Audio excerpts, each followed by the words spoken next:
Vocês já se perguntaram por que os nossos pais e os nossos avós não falavam sobre sexo com a gente? Bem, sempre houve aquela crença que o sexo era sujo, que é uma questão que vem muito das igrejas, principalmente por o Brasil herdar o catolicismo ibérico.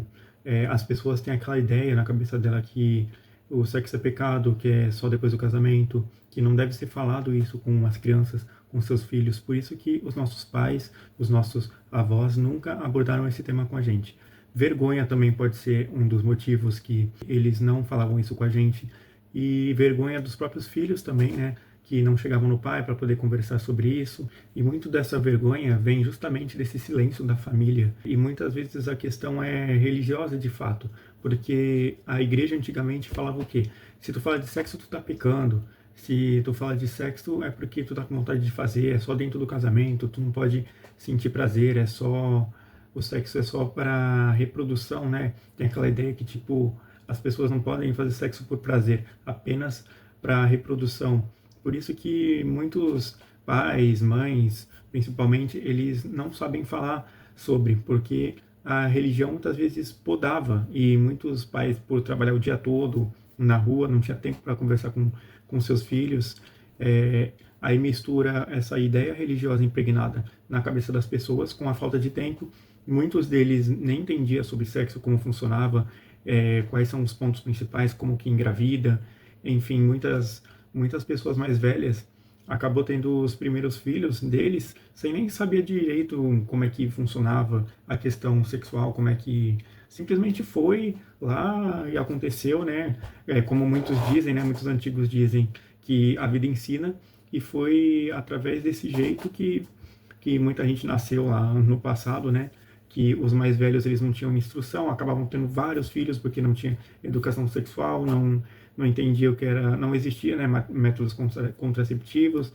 Eles também não queriam saber de evitar, né, quando estava tipo quase lá, digamos assim, não se preocupava em tirar para não haver gravidez. E lá naqueles tempos, como eu falei, por eles trabalharem muito, né, os nossos antepassados, eles não tinham tempo para ter uma conversa decente ali com os nossos pais, né, com os nossos avós e por aí vai. E muitos dos nossos pais, por exemplo, que são filhos dos nossos avós, tiveram que aprender a amar ou tem aquela vergonha de falar sobre isso com a gente, né? É considerado um tabu, tanto por causa da religião, tanto por causa dessa falta de diálogo. Bem, né, e falando de um contexto mais família, por exemplo, quantos meninos que muitos ali, falando assim, os que não têm pai e mãe muito presente, ou que não tem um pai presente, ou que não tem a mãe presente, e não os orientam, né? Muitos acabam caindo na pornografia, né? Os mais antigos caíam em revistas, aprendiam ali com amigos, com outros parentes, né? Pegava revista emprestada, enfim, ouvia de mais velhos que era assim, assim, assado, era fazer de qualquer jeito, se engravidar é lucro, é só ir embora, enfim. E muitos pais de meninas acabavam não instruindo suas meninas também, né? Ou muitas mães tinham vergonha de contar para essas meninas, né? Tem também justamente essa questão dos adolescentes, né, dos filhos, acabarem tendo ali filhos na adolescência ali com 12, 13 anos, ou acabar tendo vários, né? Teve muitos casos de pessoas bem jovens ali que até completar os seus 18, 20 anos já estavam com 3, 4 filhos, por essa falta de instrução, ainda mais lembrando naquela década lá de 80, né, que teve aquele problema com o surto da AIDS, né? Muita gente não sabia que doença era essa, tudo mais, e muita gente fazia sexo à torta à direita, acabou pegando essa doença, acabou, né, acabando com a própria vida, porque também não tinha remédio para aquilo. Enfim, a falta de educação sexual, de diálogo, foi tenebroso nessa época, porque assim, se não conversam ainda hoje, né, muitos pais não conversam, né, muita coisa mudou, tem um pouco mais de diálogo, mas mesmo assim, muitos pais se calam. Mas imagina naquela época, lá na década de 80, de final de 80, anos 90 também, com o surto da AIDS, né, que as pessoas iniciavam ali a vida sexual ou escondido, né, por vergonha dos pais, ou fugiam ali, acabavam engravidando, tiveram essa questão das doenças, né.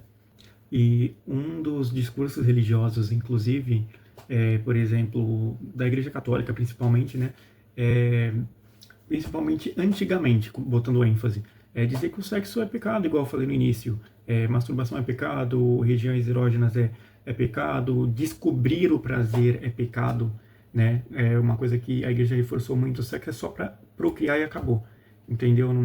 O coito anal ali é pecado, o sexo oral é pecado, enfim, tudo que é sexual, que não seja com o intuito de procriar, é um pecado gravíssimo, né?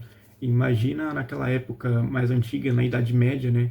Que se descobrissem de alguma forma, ou não sei se tinha confissão naquela época, mas se tu fosse falar com um líder religioso que fez um certo tipo de sexo lá que não fosse na visão que Deus queria, digamos assim, tinha que fazer jejum de dias e dias e dias, tinha que rezar várias orações e etc. Eram períodos bem conturbados, assim, né? E com o passar dos séculos, ainda também a igreja tinha aquele controle total do corpo das pessoas, né?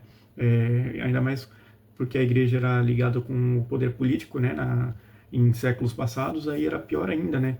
A igreja tinha o controle total das pessoas, ainda dependendo da região do mundo, a igreja católica era totalmente dominante, ou seja, as pessoas não podiam se descobrir os seus prazeres, né? As suas regiões que tu sente prazer no seu corpo, enfim.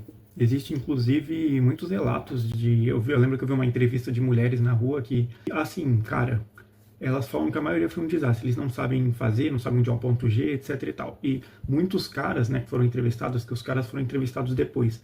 Eles eram, na medida que eles eram entrevistados, todos falavam ali que eram foda na cama, nunca falharam. E é tudo mentira, porque muitos foram ali educados na pornografia, né, que é muito grave. Muitos se masturbaram a rodo, assim, né, e nunca tiveram nenhuma orientação de pais, né, porque muitos ali não tiveram um pai presente, ou se não, os pais eram uns putanheiros desgramados aí que saia pegando todo mundo, não tinha educação sexual nenhuma. E é por isso um dos motivos que eu sou a favor de educação sexuais na escola, né? Aí vem aquele povo da direita bem bolsonarista lá, não, que não sei o que vai sexualizar as crianças. Tipo, meus queridos, é educação sexual. É entender até que ponto alguém pode encostar no teu filho sem ser um problema, né? Entender o seu corpo, entender como funciona a gravidez, como evitar na adolescência, enfim, então todas essas questões para poder evitar problemas no futuro. Não é querer sexualizar seu filho, seu adolescente, não tem nada disso. Por isso que eu sou totalmente a favor desse tipo de educação no currículo.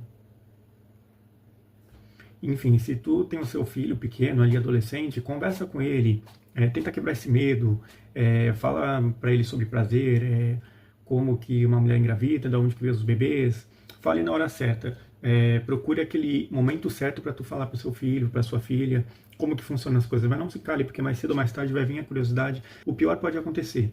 É melhor falar agora do que deixar a pornografia ensinar, alguém mal intencionado ensinar.